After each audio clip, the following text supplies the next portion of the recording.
back. I'll kill her.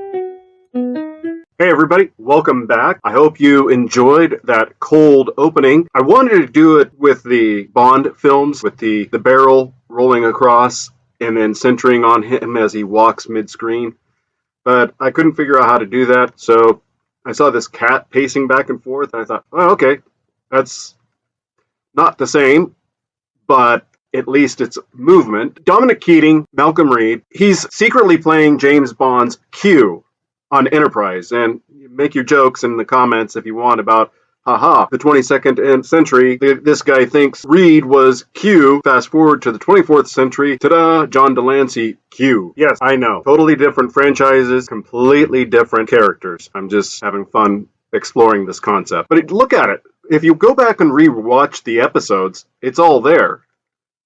I mean, he was Section 31 before he was on the Enterprise. So check it out. You've got Scott Bakula, who's playing Captain James T. Kirk, not quite 2.0, retconned as the inspiration. You've got Connor Trinneer, who's got that Dr. McCoy Southern swagger and Scotty's genius. But the British guy in the armory, he's quietly playing the one role Enterprise never admitted it had. James Bond's Q in space. Have you got a lock? Yes, Captain. Shave a couple meters off the top of that peak. Acquiring the target.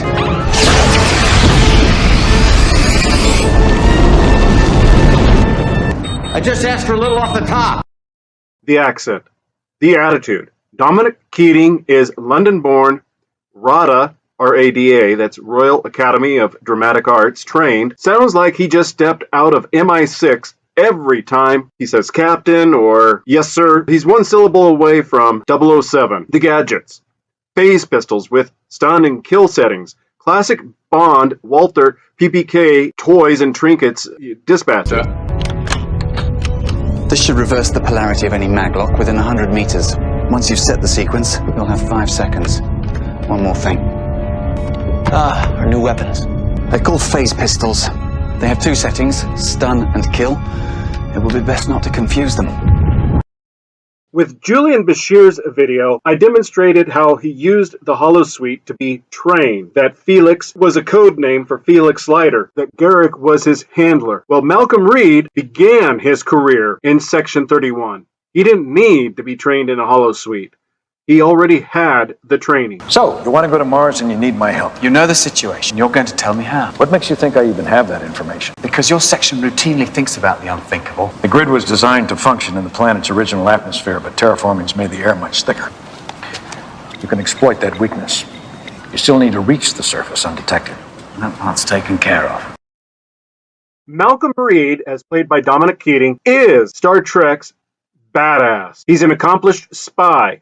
He's an accomplished military analyst. He's a cunning strategist. And he's not only an expert, but a wizard with gadgets, inventions, just technology in general. And now, he has surpassed his master.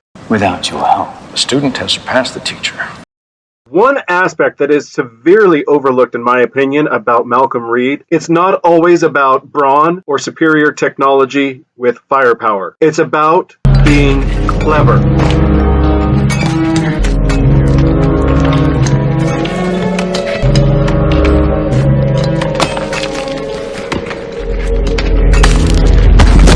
Stay away from us.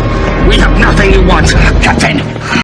And occasionally having deep pockets and a thick wallet, and maybe even a friend or two in a rival government bureaucracy. How'd you get here? T'Pol knows a few Klingon officials from their days in the Ministry of Security. One of them put us in touch with a corrections officer who was willing to look the other way for the right price. I came on one of the dilithium barges. We bribed the captain to bring us here and take us back to Enterprise.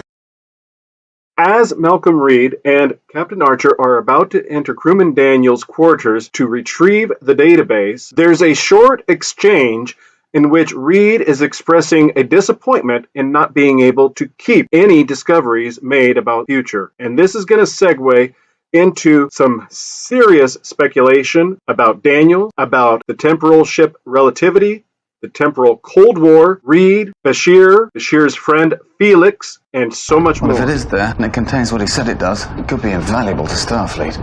Assuming he's right, and we manage to find the cruiser, what makes you think the Suliban won't come after us? Just like those old Bible movies, Malcolm. It wasn't written. Everything we've seen in the previous few minutes about Malcolm Reed demonstrates he is extraordinarily competent, and he doesn't rely on tech gadgets alone. He doesn't rely upon military training. He doesn't rely upon his tactical genius. He doesn't rely on brawn. Sometimes he relies on being clever, using disguises. He's not above bribing to get the job done. As we're about to find out, he's also not above looking at future technological specifications to help protect God, King, and country. Wait a minute. Did you see that? They've got schematics on half a dozen different Klingon ships. The stealth cruiser, Lieutenant, nothing else. There. There it is.